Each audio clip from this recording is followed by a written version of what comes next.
What's up, everybody? This is Manny Bothans, and you're listening to the Manny Bothans' primary podcast. Wow, we've had shit is just lit on fire, and I can't wait to go over all the little birdie bits. Let's go ahead and go right into intros. We've got a whole bunch of awesome guests for you guys tonight, and we will start off at the top here with Graf Telkin. Hi, how's it going? If there's any question, I want to be here. Nobody has coerced Graf. Go ahead and tell us who you are, who you fly with, what do you do in Eve. Sorry, I'm the CEO of Snig. I fly with PL. Yeah, I don't do much. I pretty much run my corp. It's one of the more active, violent corps in Eve, I would say. And that's pretty much what I concern myself with. Yeah, that's about it. I get mad from time to time at things. I like to keep it broad and open so that I don't shoehorn myself into one thing that I'm only allowed to get mad at. Well, there's something to be said for target diversity, right? Yeah, I mean, German scientists say that people that express their anger openly live an average of 2 years longer, and German scientists seem to have rarely been wrong about many things over the years. So I'm just going to go ahead and believe that and get mad at all the shit. Fuck it. So you will outlive us all. Yeah, that one guy was like on Reddit was like, oh, he's going to die early and I won't be sad. Sorry, buddy. I am like the actual picture of health for a 41-year-old man. Suck it. Awesome. Jay. Jay Maricotti, usually behind the scenes, but I'm also the DRF Diplo, and I do stuff and things. And things and stuff. Oh, you're vaping. Yes, I am. Smoking a bowl. No, I have to leave that vape pen outside because my wife can't stand the smell.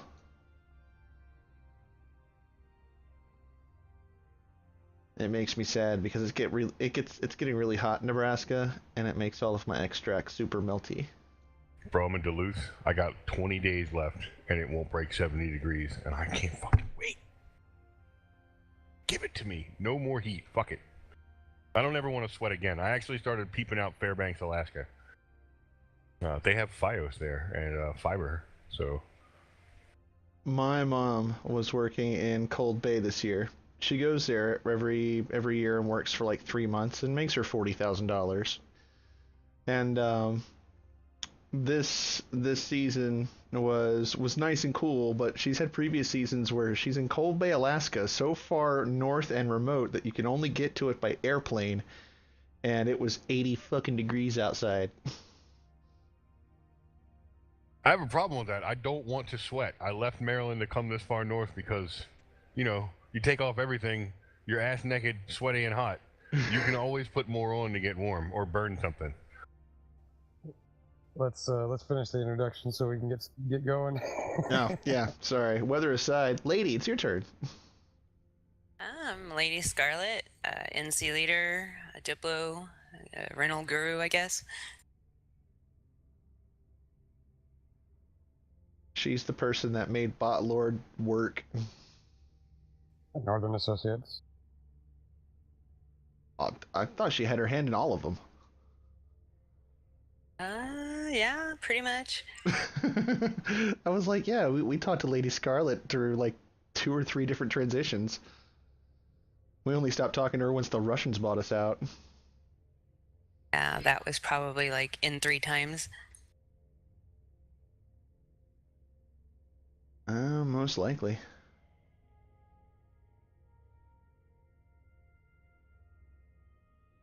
You only manage what? 17, 19 regions? Then, half of Eve. I don't know, I didn't count. It was a lot. No, I was talking about one time. I mean, you've managed every region of the game, I think, at this point, except for like the Forge. Syndicate's the only place I haven't rented. Yet. Big news. Joe Space. Oh, trust me, if she could set up a renting situation in Joe's space, she'd be all over it. Okay, travel passes. Yeah. I can make it happen. Yeah, I'd rent. Is it like pool passes in high school? Yeah, you Because know I feel it. like that's a goon scam waiting to happen. Oh yeah, buy a goon pass, and all the goons will treat you like friends. I'm They'll sure shoot you in the Scooter's already back. done it. They'll show you the secret entrance to Joke Space. Yeah, it's somewhere between your pod exploding and you waking up in a new clone. Hope you get to enjoy it. Oh, that was awesome, Tylus. So speaking of whom, it is your turn. Alright, I'm Titleist Warden. I am the executive officer of Digital Vendetta. I'm also one of the Diplos for the Alliance. And I'm out in Paragon Falls and I'm bored, so people should stop out frequently. Awesome. Vince?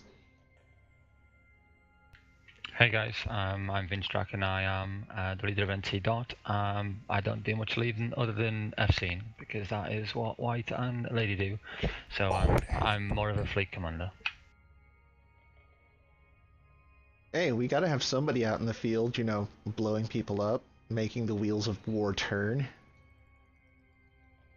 Vince been playing Eve so goddamn long, the wheels that are turning are on his fucking wheelchair. Old ass. You can't talk. I actually think you and Alright. Lady been playing way longer than I have. Like fucking, like when I started playing, you guys were names that I heard as soon as I moved to the lovely Knights of Southern Cross Space. 2003. Yeah, 2003. I believe it is White's turn next. Yep, I am White Arrow. I am the CEO of Burning Napalm in NC Dot. I tend to put out all the fires that Vince and Lady start. He has a really big bucket. Yeah. And it's full of tears. I thought she was referring to his asshole, but anyway. I don't know if that would put out the fire. You'd be surprised. Yeah, White can drop some big horse poo. Yeah, take your time. Sure to be funny.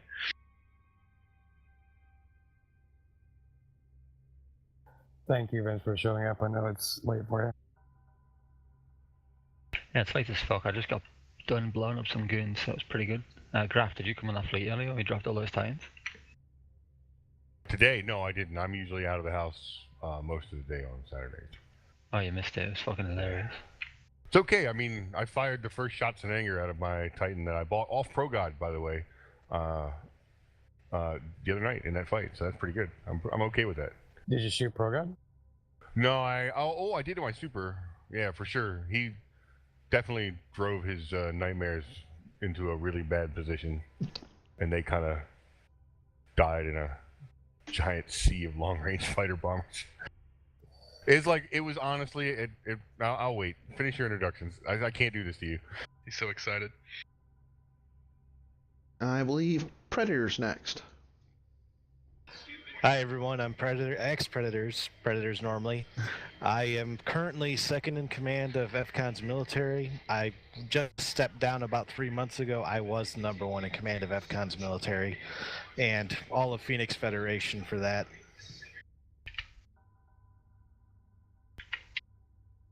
Awesome. Were you there at that big fight that they were talking about? Well, today, no. The other day when we destroyed 90 billion worth of CO2, APOX, and carriers, I was the one. I was backseating another FC who lost his dread in the first second, took over the fleet, and proceeded to wipe out 30 carriers. It was kind of fun. I forget, were 30 carriers on that battle report you sent me, Jay? The one where it was basically, you know, Ferox is on parade and then goons, and then CO2 got stomped into oblivion. No, that was today. That was fucking awesome. I start looking at all the ships that are being brought. You see all these different kinds of ships, and then I see the opposing side, which almost had no losses, and it's just Ferox, Ferox, Ferox, Ferox, Ferox, Ferox, and I'm just like, holy fuck. That had to have been an Alpha fleet.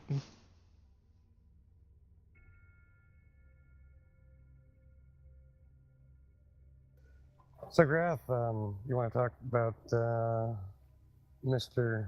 Boat, and Are we done interesting show. introductions? Yep, Yes, we are done doing introductions. All right. So I was asked to come on that show yesterday, and I always go on Open Com show. I go on there like tons. I'm good friends with, fuck, Dirk and Jay McClain are in my corp. We're good guys. Drayden's a good dude. I do the Fit Fleet stream sometimes with Jay, and Drayden's always part of that. Like I associate with them all a lot.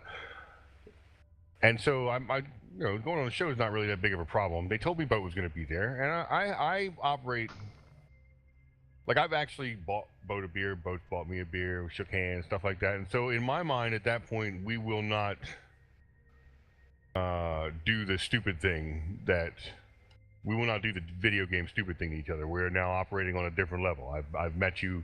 I've shook your hand. We had a beer. Evidently, that's not the case with Boat.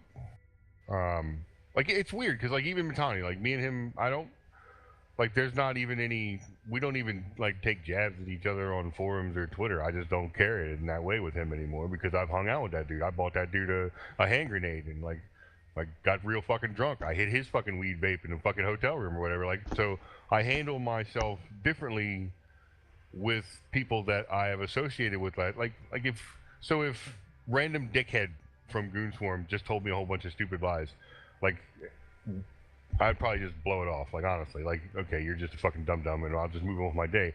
But to me, it's offensive that Boat would do that, and I actually like. I'm not buying the whole he was trolling fucking thing. Like he just told lie after lie after lie last night. Crime Watch was made by CCP so subcaps could fight capitals. I think that might have been the point where the fuse blew in my head, and I just don't. I don't accept that. Wait, he said Crime Watch was a way for subcaps to fight like, caps. The Test Phoenix Squad jumped in and just decimated. No, the Test Phoenix Squad jumped in and the Shadow Cartel crawled up their ass and actually made a fucking nest, and they died within minutes. And everything he said was verifiably just like a lie, and he was just going to keep doing it. And I tried to stop him early in a calmer way, like come on, don't do this. Like it doesn't have to be like this. Stop this. Like, and he just kind of ignored it and bulldozed forward. Well, I saw your temperature going up when he started mentioning BTAC-R and really trying to jab. Well, yeah, I felt like I really want to put my hands around Kellyanne Conway's neck for the way she talks. It drives me nuts. And he talks like that. Like I said it last night. You're like, is the sky blue? And the answer to that question is yes or no. There is no like it's yes or no. Does it look blue? To word it perfectly, does it look blue? Yes or no? Yes, the sky of course looks fucking blue. But the way he would get there would be like, well, what about that time in Syndicate? And you're like, no, it's a yes or no question, bro. But he just wouldn't, and I just can't fuck with that. Like those type of people drive me ape shit nuts. So you can deal with his alternative facts. Yeah, I can't fuck with that. I can't fuck with it. That's not real. You're dumb. Shut the fuck up. You're like, everybody's like, oh, don't say kill yourself. Fuck that. Kill yourself. It's dumb. I don't really want to fucking, I don't want a planet infested with people whose mind can work like that. And I mean, maybe Boat was fucking with me, right? And that's kind of even like a little weirder. Like I wouldn't fuck with him like that. I just don't feel like. I don't feel like that's. Like to say, oh, I was trolling. Well, is trolling just telling a bunch of blatantly obvious lies now and thinking somebody's gonna get mad about it? Like, yeah, somebody's gonna get mad about it. You shouldn't lie. You're a dumbass. Like, you especially shouldn't lie to people like, I mean, you can lie. I guess you could lie to like the average FCon puppy if you wanted to, or the average fucking Stain Coalition puppy or something like that. But if you went and hung out and got particularly drunk and made an ass of yourself in Vegas, like we always do with people on multiple occasions, you would think that you would maybe carry it a little differently than he did. But I mean, maybe that's just me thinking like a grown-up. An adult. Yeah, and everybody's like, oh, he's got something wrong with him for getting that mad. I'm sorry that your generation is not, well-versed in displays of testosterone, you fucking fairy-ass sissy motherfuckers. I am not, at all upset that people, even if you did go to school for psychology, which none of the people commenting did in any way, shape, or fucking form, your opinion's not wanted or needed. I don't feel bad about my temper at all, so you can go fuck yourself. I'll give you a horse to ride over. Go get fucked on. I don't give a fuck. Anyway, so that was last night. And Somebody actually said, "I'm proud of you. You just left." I did. I just fucking got up and left. I don't even want to fuck with it. It was Friday. I had more fun to go play fucking golf with your friends with like Jeff and the 20 people in OG and get shit hammered all night. Definitely more productive than sitting there and listening to some dumb motherfucker tell me, like, "Oh, I took my intercept fleet over and I fucking owned and a blur, blur, blur," and then, yeah, he killed a rattlesnake and then suffered 95% loss of the fleet. Okay, well, that's good. Yeah, and like I said, I mean, I think differently. Like, I would definitely never pull any shit like that like Laz. I wouldn't talk like when all that weird shit went around with Matani like a little while ago. Like as soon as I saw it, I actually poked him on Skype like, "Hey, bud, like this weird shit's out there. You might want to get moving and try and get in front of that one a little bit." I'm not sure how you're gonna get in front of the pussy grabber train that you got yourself stuck on, but like, yeah. So I don't fucking know. Like, So, maybe Graf, that's are you just gonna me. bring DRB a blonde wig for Vegas? I am actually not going to Vegas this year. I have been forced with the tragic decision of buy myself a new truck or go to Las Vegas. And fortunately for me, I like stuff, so I'm gonna get a new truck instead. I'm just gonna go next year. But like my fucking Explorer just started to die around me. Right now, if you drove my truck, you would be scared. It does shit that vehicles probably shouldn't do at speeds that are relatively unsafe. But Minnesota has really slack rules on what you're allowed to put on the road and what you have to take off of it. So I just drive it, put my seatbelt on, make sure my airbag works, and then I feel good. Well, he said he was trolling you, but I watched the Meta show this morning, and it was just more of the same. Like, just we're happy we're not in fucking Declan no more. Like, we're so happy, and just like complete detachment from reality. Yeah, I mean, I would be technically happy. Declan sucks. It's worse than Fountain, but far away from shit, kind of like Fountain. Like, I wouldn't want to live in Declan. Fuck that. I honestly, from an objective point of view, like Delve is a much better place to try and live if it wasn't so fucking far from everything. It's like, man, isn't Fountain cool? Except for it's the fucking farthest spot from the center of the universe. And you just go live in Omist. You just go down there and die. Just go to the drums, or rent from Lady. Can never get away from Lady. I hate ECM rats. Like, you're like, I pointed him. That's fuck, the reason I got you don't wanna be a jammed. beer grab.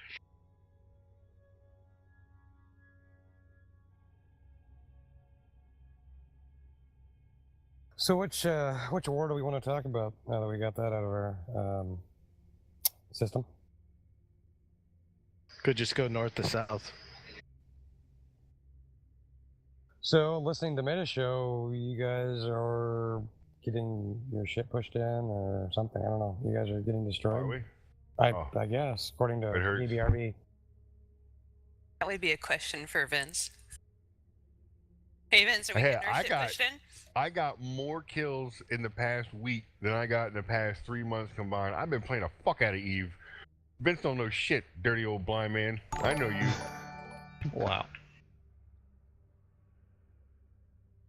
Go on in, I mean, I can't really comment because according to the Matani, I'm AWOL, and no one's heard from me, so I can't really comment. Oh yeah. No, and Pandemic Horde only has goblins, right?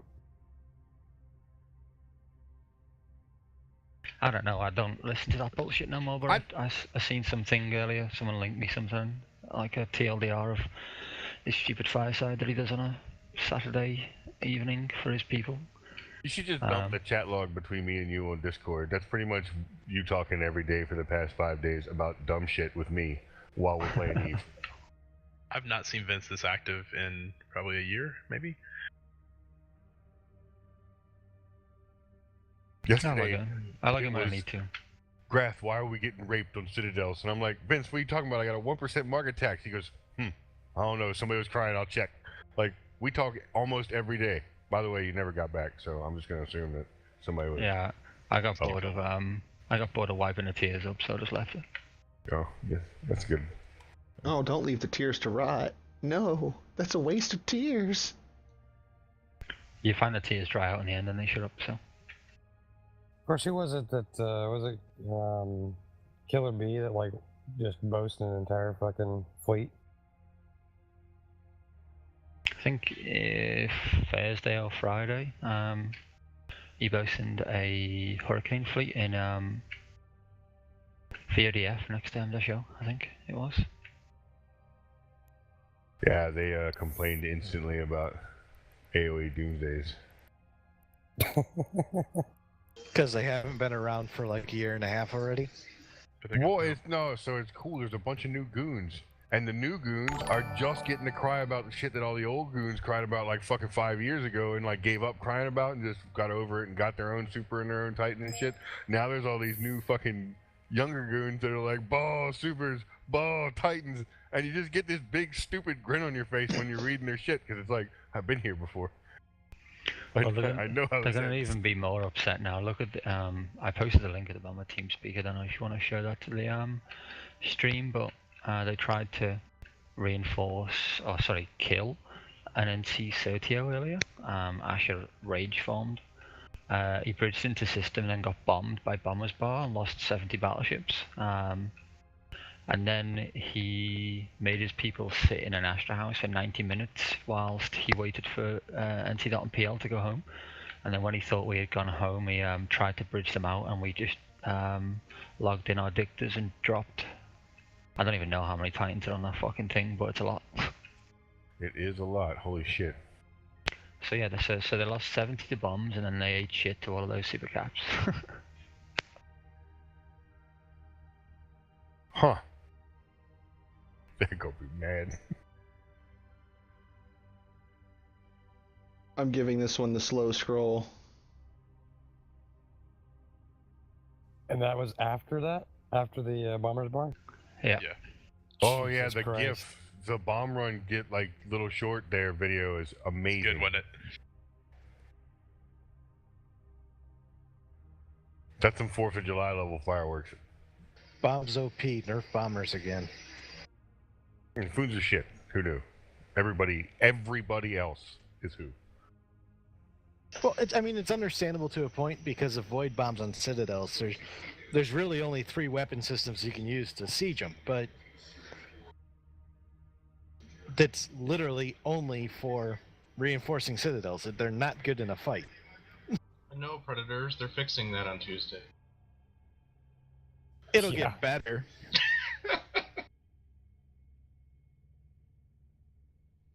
What I think Yeah, is no funny, doubt, Diesel. I mean, like I get that you guys didn't not jumping into our Titan fleet is actually the right move because it's going to end the exact same way every fucking time. Especially if we're already on the grid with it loaded. It's the worst possible scenario for you. And the shocking thing to me is that no one in all the planning of this stopped to think that's going to suck. A lot of dicks. And so you guys just rolled up here without your own, and now it's like it's actually happening, and you're all like, oh, God, why is this happening? Well, it's happening because it can. If we went to your house, and like Vince just did, and started fucking around, Vince didn't even get in your house. He was just in the front yard. And y'all were shitting Titans all over him all the time, like supers all over him.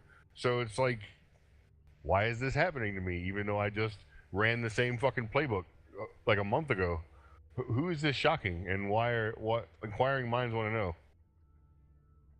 it's just a whole new level of stupidity. It's the thing I don't understand is the people that cry, oh, we're getting blobbed or we're getting screwed over because you guys are doing this. If you rock up to my front door, you're going to get whatever I bring in. Like, it doesn't matter. Well, a little story. A long time ago, what, Band of Brothers days? Well, actually, a little after that, lady was teaching me how to FC. And I asked her why she dropped an immense ton of supers. At the time, there's a lot of supers on, a relatively shit fleet. And she told me. I think that was me. You told me don't bring a nuke to don't bring always bring a nuke to a knife fight. I'm not sure that was me. That was a long time ago. I've never FC supers. No, you weren't like FCing the supers, but that shit's work now, by the way. If you haven't, like FCing carriers and supers, that is effort. It's a lot more work. Yeah, it's more work than I want to deal with. You were coordinating things. It's amazing fun, though. It really doesn't matter if you did it. You're attributed to it now, so it's yours. It's good. But I remember you did say that. I don't remember the exact, but I remember that. I asked you why that dropped a bunch of supers on a small little fleet. There's a better than average chance that she wasn't the FC and was just in the fleet, and you were like, name that I know, and grabbed hers and accredited everything That is highly that happened. possible. Yeah, to her. Kind of like Ray Butts. We had a dude in PL that we just called, and like Ray got primaried for it by other fleets for a long time because we were like, Admiral Ray Butts leads the fleet, and that's what we'd write in the battle report. And Ray's just a fucking butcher from London. He didn't do shit. He pressed F1, and they'd try and kill Ray constantly after that because we blamed fleets on him.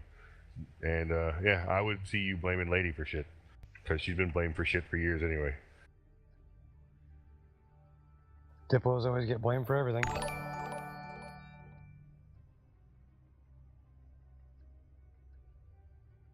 Yeah, low spec tie-dye sucks dicks with fighters.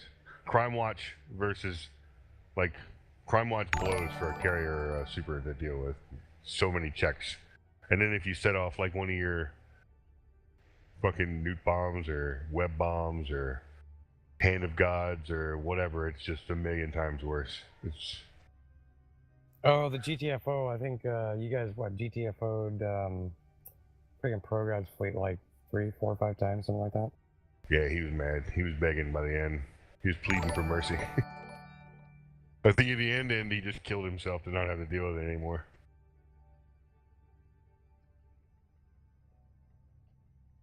The most hilarious part about that is he ended up 12 AU away in fucking 10% die.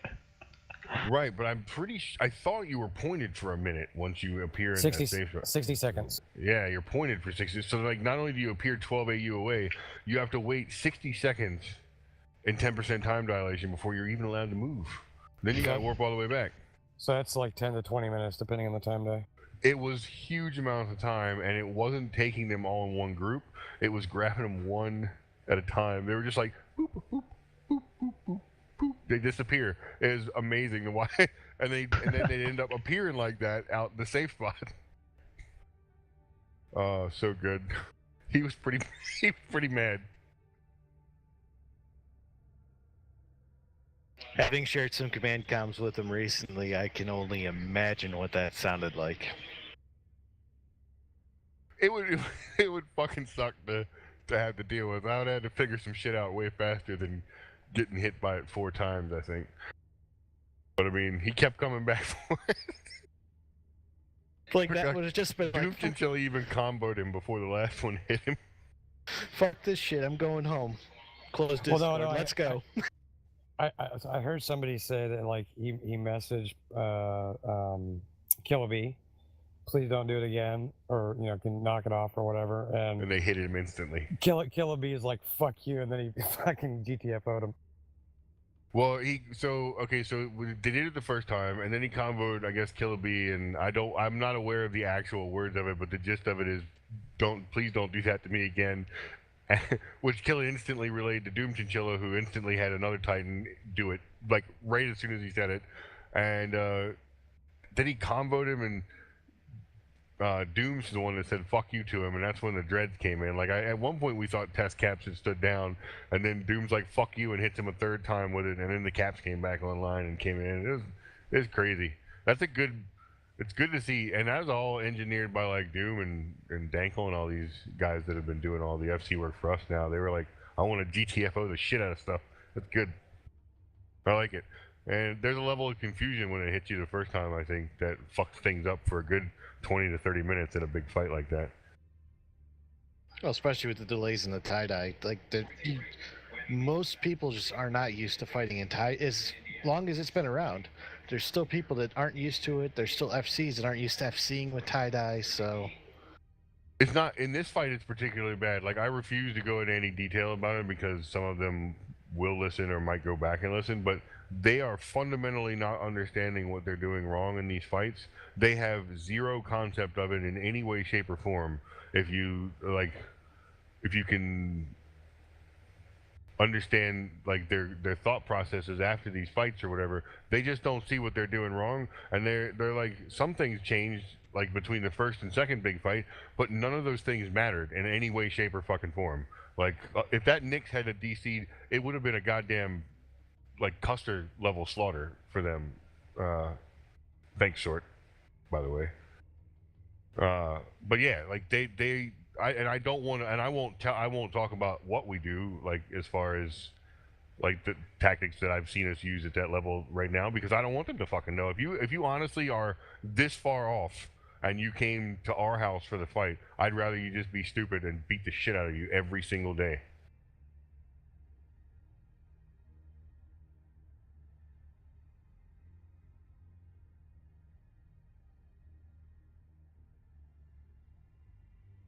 Okay, well you can all be quiet then. Fine.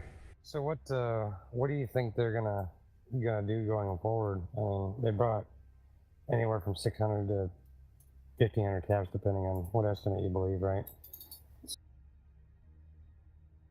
What are they gonna do with all those caps? They really haven't showed them much. Yeah, there's like a shit sandwich lurking for us, right? I mean, yeah, I don't imagine them going anywhere soon. I would hope not, at least.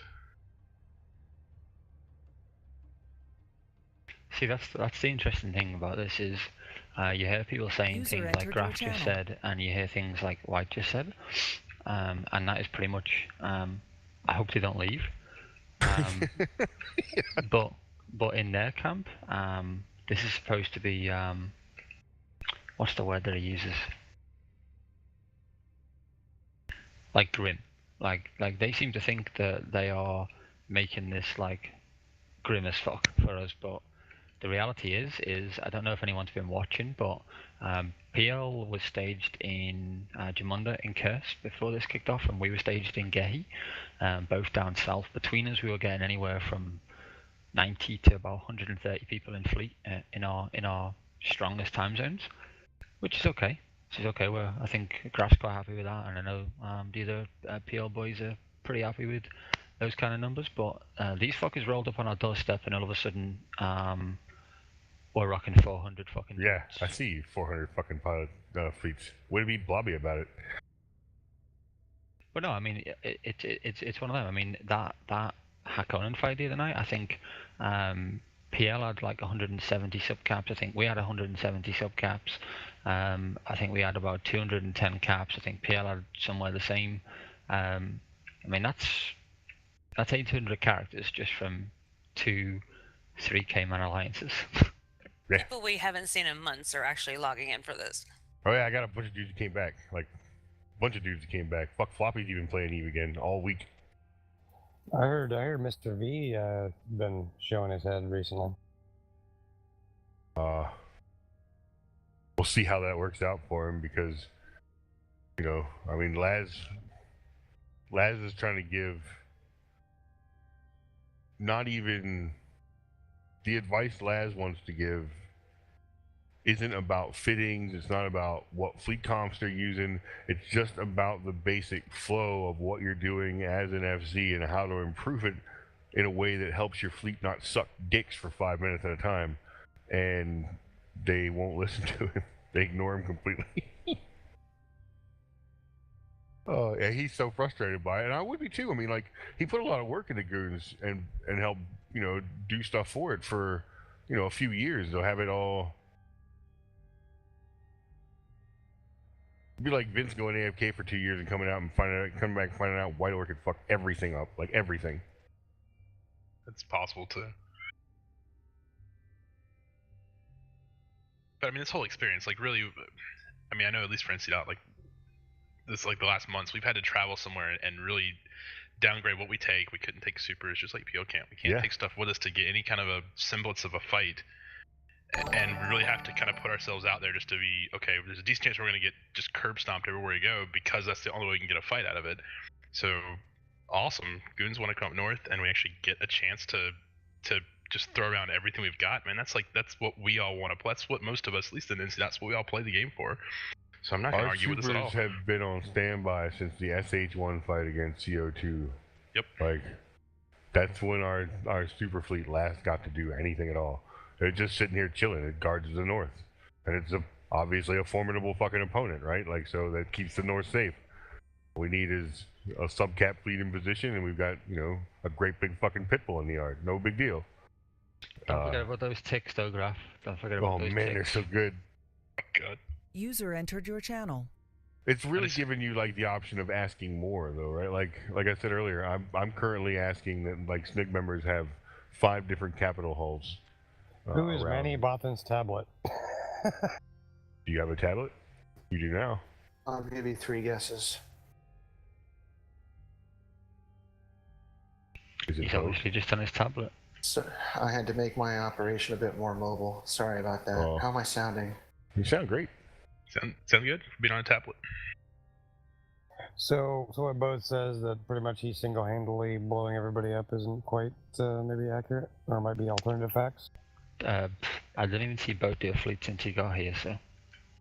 I mean, I'm sure he's having fun, which is awesome. I mean, if he's getting content for his guys and encouraging them to play the game up here, great. That helps us, so I'm not going to argue with it. Actually, sorry, tell a lie. In that Hackenen fight the other night, he had 70 bombers on grid. And Space Ranger Joe ate him. Yeah, torpedo and stuff.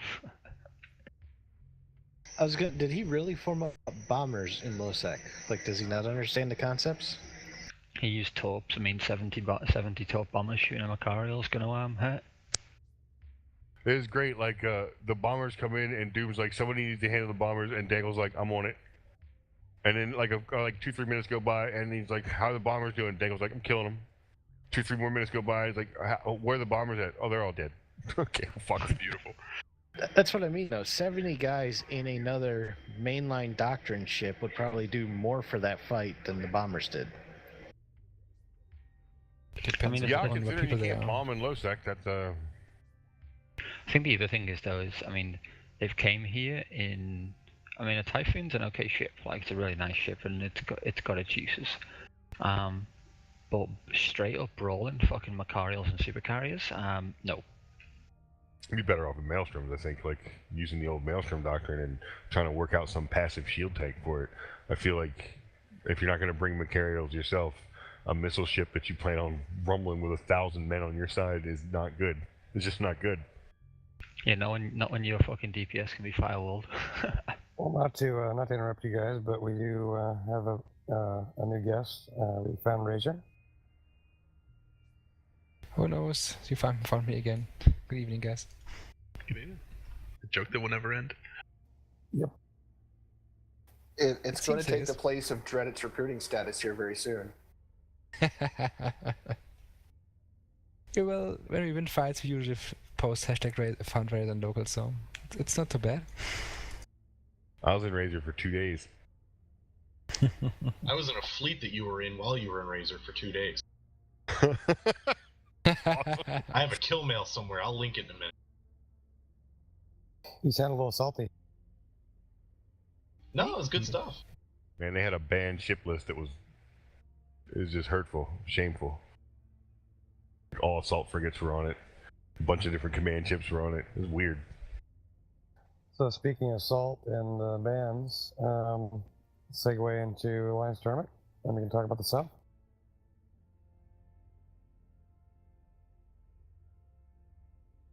I'm sorry, I got distracted. What was the topic of discussion?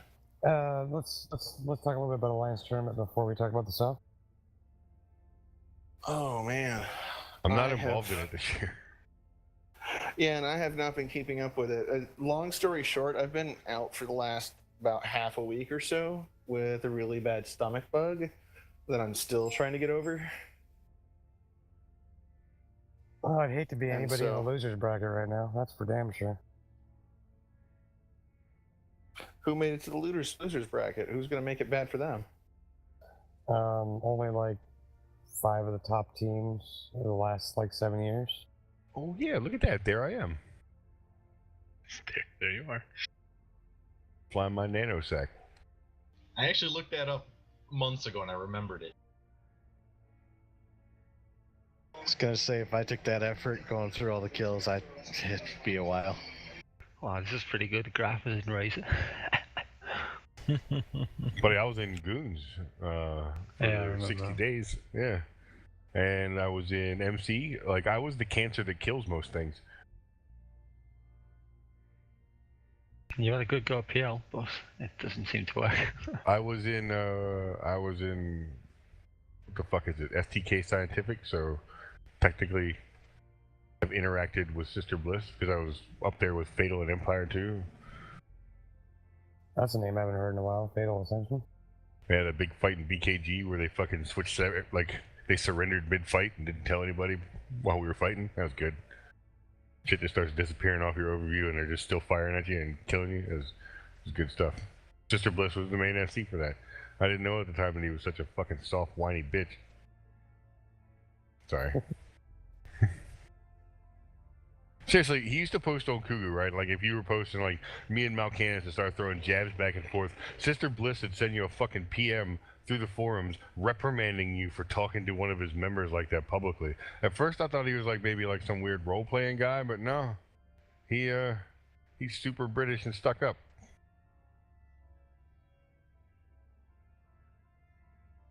Too long did not read fuck that guy. Back when what you said on the forum could start a war. Yeah. I never got dressed down by a dude in a forum PM for talking to somebody else before. Like, a little possessive, don't you think? Well, you enjoy your internet spaceship so you can interact with other people. Unfortunately, interacting with other people involves stupidity sometimes. Well, it is the base entry price of interacting with other people.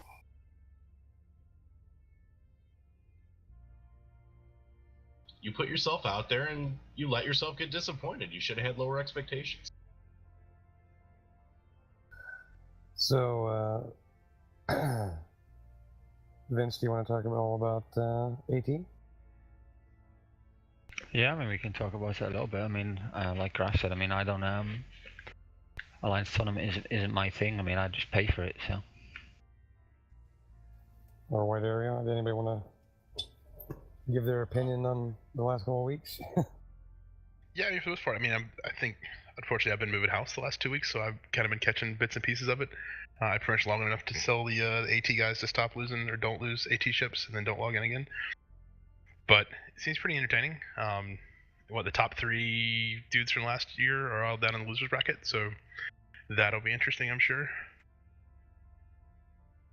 Yeah, I mean, tomorrow we've got PLV Hydra, we've got Tuskers versus Volta, and we've also got who was the other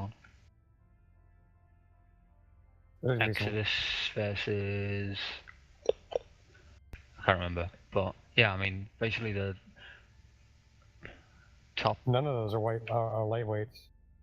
No, I mean, well, 4 of those are, well, 3 of them are the top teams from last year. I mean, basically, PL versus Hydra tomorrow, one of them's going out. Tuskers versus Volta, one of them's going out. Exodus versus whoever the fuck they're playing, one of them's going out. God, that PL versus Hydra match is going to be fucking brutal. Are they still in single matches, or are they into multi? Somebody help me out here. More than one match. No, still singles. Still singles. Yeah, I think you're thinking of singles. Next Sunday. Okay. It's elimination tomorrow, so whoever wins out of those matches goes through. Whoever doesn't is out. Yeah, and then the top 4, it's the best of 3 for like NC Dot's still in that group. Was it like Laserhawks, Vidra, and Owls? Yeah.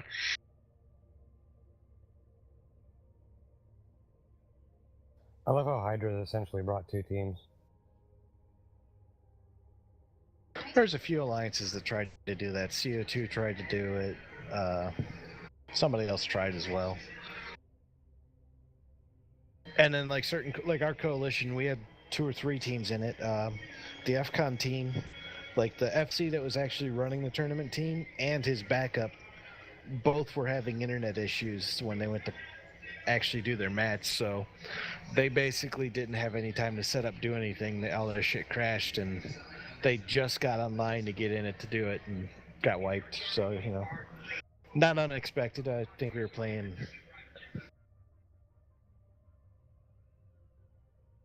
Who are you guys fighting?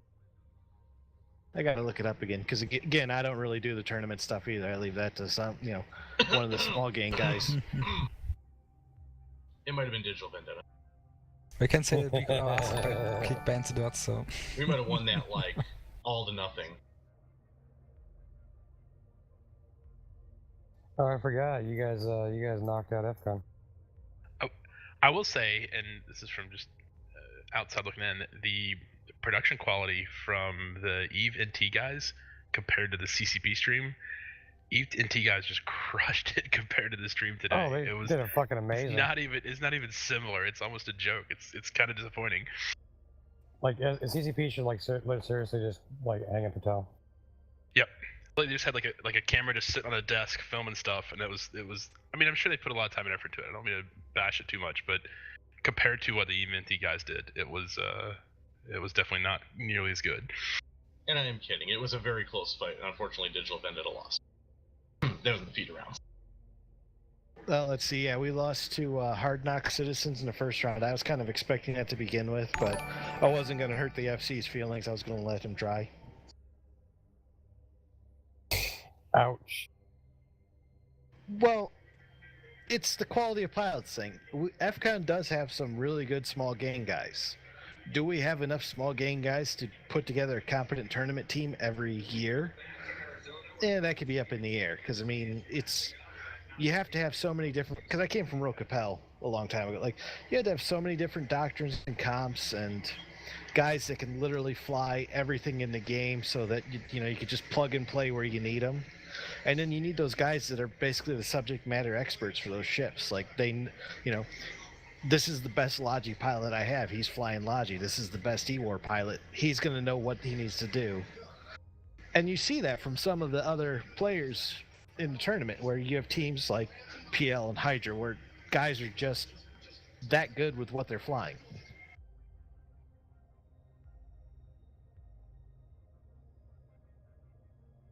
So no, I don't really expect that of probably 70% of my pilots.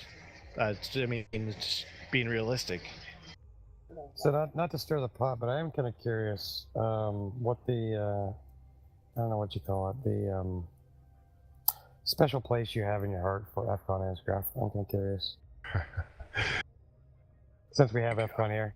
Okay, so one time I do a lot of solo roaming, and when I go solo, I go no scouts, no fucking link calls, none of that bullshit. Fucking put your man shoes on, go outside by yourself, and see if you can find a fight that you can win.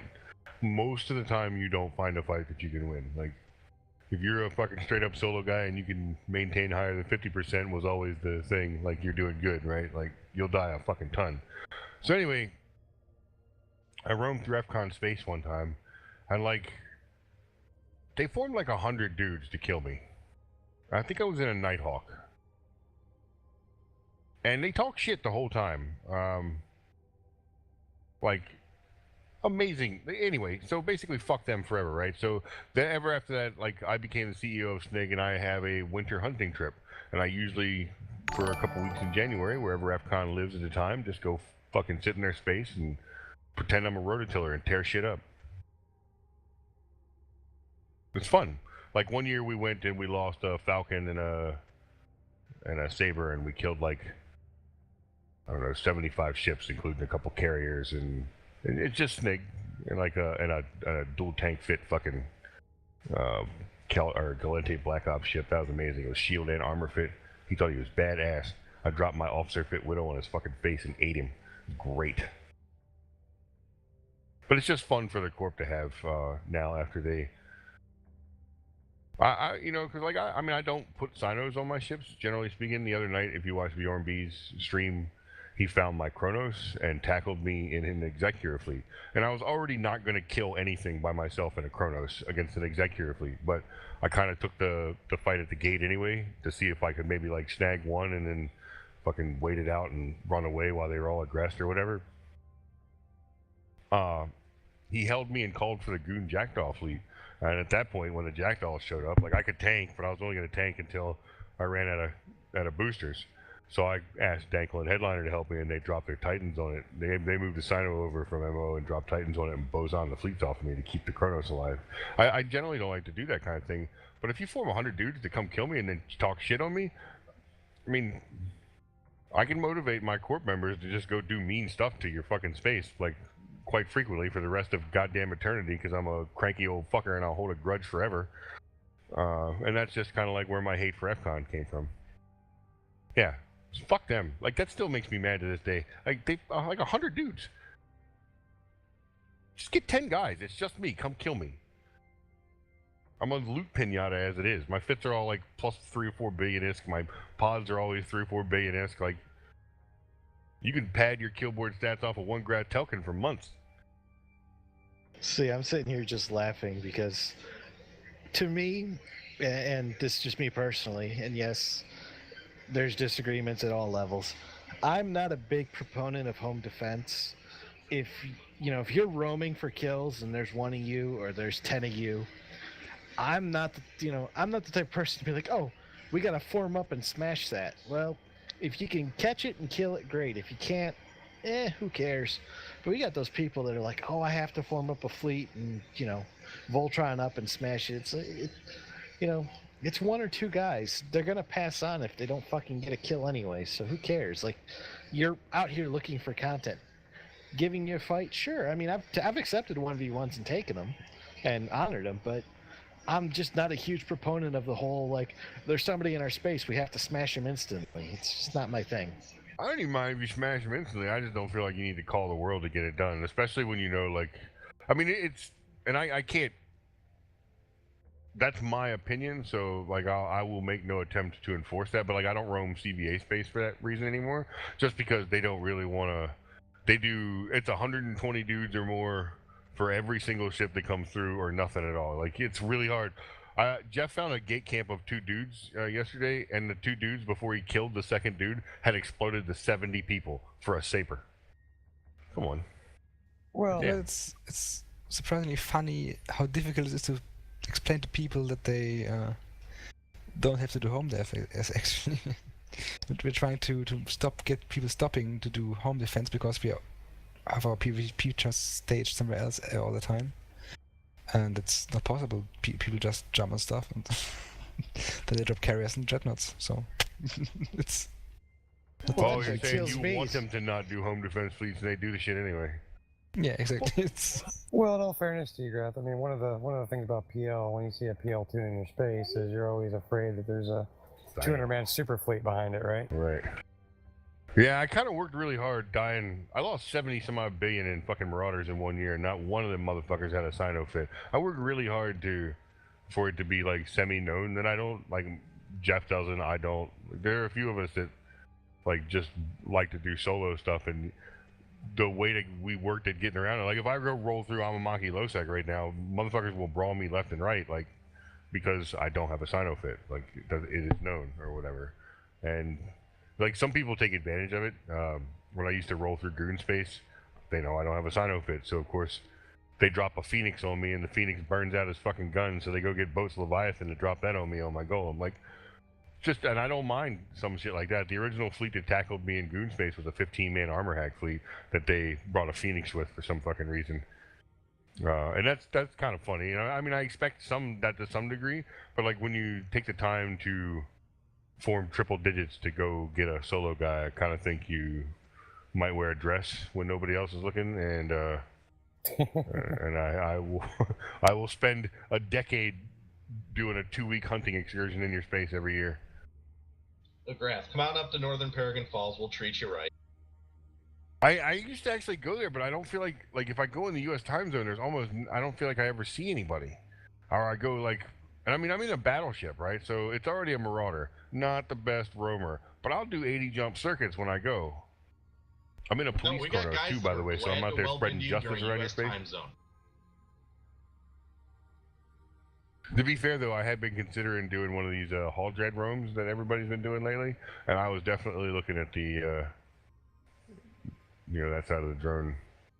Drone reasons. Not to interrupt, but Vince is gonna head out. Do you want to give a shout out, Vince? Yeah, just thanks for having me on, and obviously shout out to my boys and girls in NC Dot, and obviously our bros over at Pandemic Legion. So catch you all guys later. See you, Vince. Nice to have you, man. Go get some sleep. I feel like I talked past his bedtime. Graf told me to sleep, I'm afraid. So. I'm used to his voice now after 6 years. I mean, it's like Most kids listen to nursery rhymes. I listen to Graph. So good night. Take your headphones off, leave them on the nightstand, and I'll just lull you to sleep. Yeah, exactly. User disconnected from your channel. So what do we? Who wants to talk about the elephant in the room? Did I miss one? I'm not that fat. No, the war in the South. Oh, you're gonna make me talk. I don't know anything about it. I thought everybody was up here except for FCON, and you guys just managed to get into a fight with yourselves down south. Well, I was gonna say, it must not be going too well. I found CO2 jumping down in tribute, so weren't they at home fighting? Because they're very upset with their leadership for dragging them into a war that they knew would be bad to begin with, I guess. I mean, all this is over Renner Space and Faye.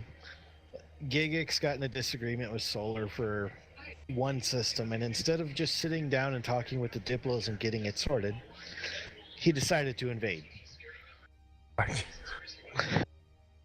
Yeah, you know, the fucking Forrest Gump. I am not a smart man.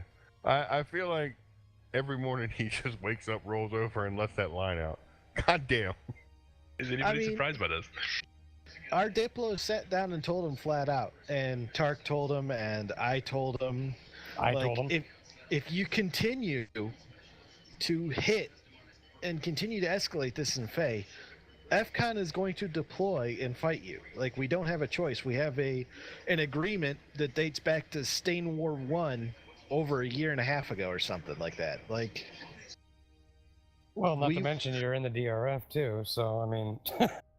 Well, yeah, there is that. I mean, we just recently, joined with you guys, but it didn't matter. Like, we had an agreement with CO2, and we have an agreement with, Solar and DRF, and the agreement with CO2 was, we're going to defend your soft space. But when they started going offensive on the other agreement, we tried to keep it as gentlemanlike as possible. Basically, we told them we wouldn't touch their sovereign impasse. We'd leave everything in Faye. Settle this little disagreement argument in Faye if we need to. Don't touch our space, we won't touch yours. And then, like, the next day, they start hitting our space. So it's just like, guys, come on, really? Well, I mean, they've been losing the fleet every day, pretty much. Well, they lost 90 billion 2 days ago. Today, they just lost another 30. They lost 10 iHubs today from their renters, so 4 or 5 TCUs, 4 or 5 stations are now free-ported. Like, all of their renter space was reinforced and came out today. We won 20 timers today out of, 40. It wasn't that they were fighting us that much, it's just we didn't have enough hackers to hack all the nodes. Well, I'd say the Russians are fucking stamina champs, Jesus Christ. Yeah, I mean, DRF's fleet was out for almost 8 hours hacking nodes. Solar's fleet was out for about the same amount of time. FCON, because, sometimes we're not always the most dedicated. We were rotating fleets every 2 hours. A new fleet was going up and going out to help hack. And the people that wanted to get off were being escorted back to staging, so... But, I mean, all day today was nothing but timers. CO2 formed up a 200-man capital and super cap fleet, and then turned around and stood it down because Gigix didn't feel he had enough faxes to fight. He had 40 or 50 faxes. That wasn't enough. Well, it wasn't 200 super. It was more like 75 supers, 65 supers. Well, I was just combined capital fleet. Supers, Titans. I mean, there's almost 20 Titans. The supers. He was really light on dreads. He only had like 30 or 40 dreads, so. I'm just not quite sure what he's trying to do down there, to be honest with you. Well, the question is what's going to happen with Tri, right? If Tri dropped the NIP with FCON, then it's an option at least that Tri would assist CO2 then, and then things would look differently. We almost expect it at this point. Tri wants content, and they feel that FCON's a great source for it. But you're part of the DRF, so if they attack you, you will drawing more people into that than currently are involved. I mean, at this point, it's a tiny fraction of the DRF that's actually deployed. If that happens, the entire DRF will have to deploy. I mean, that's my thing is, Try wants content. I get it. I mean, the agreements we had, we could fight daily if they wanted to. The problem is Try doesn't like doing any type of honor fights for the most part. They only want to fight over strategic objectives. So all of their nips kind of screw them because they couldn't hit any structures to force that set piece fight they want.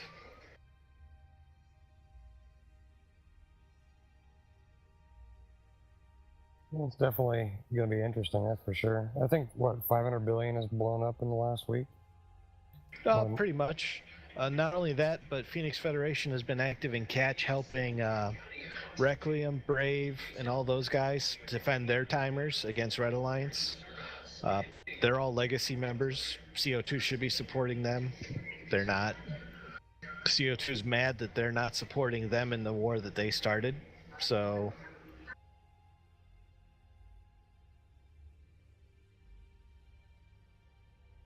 doesn't make a whole lot of sense, to be honest.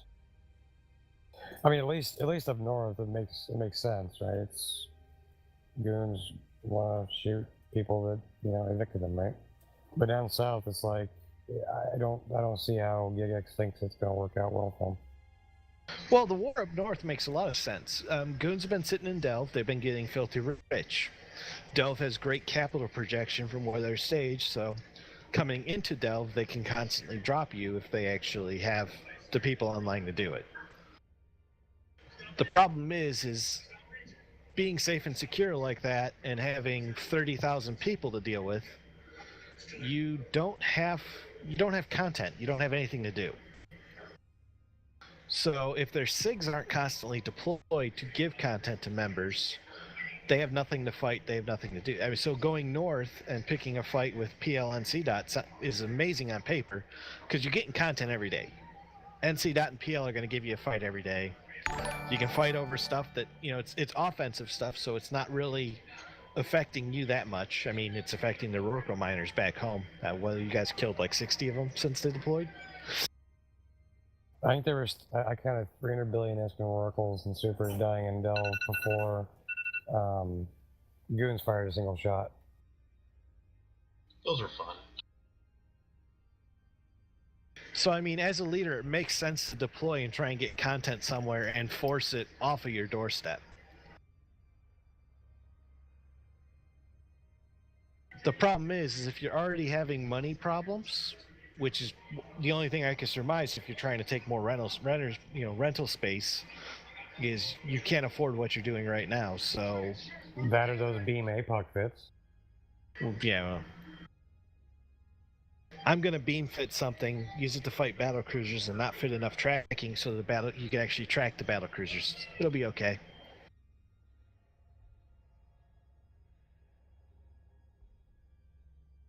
But yeah, it's just amazing how the war is, kind of projected along this path, and the CO2 their line members, even to a point, don't understand why they're fighting. Like, there's actual people that don't understand why this war is even happening.